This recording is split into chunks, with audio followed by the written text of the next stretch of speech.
darating ang panahon na mawawala tayo sa mundong ito.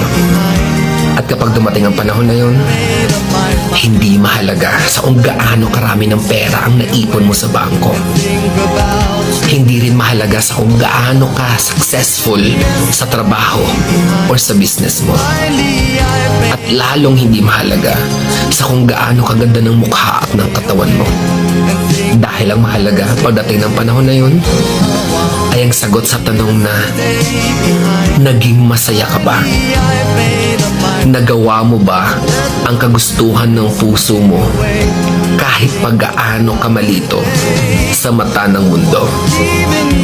Dahil sa huli naman, ikaw naman magdadala ng mga memories na yon sa libingan mo. Hindi naman ang mga tao sa paligid mo. So make sure na bago pa dumating ang panahon na aalis na tayo sa mundong ito, siguraduhin mo sa sarili mo na magiging masaya ka at magagawa mo ang kagustuhan ng puso mo kahit pag-aano ka kontra ng mga tao sa mundo.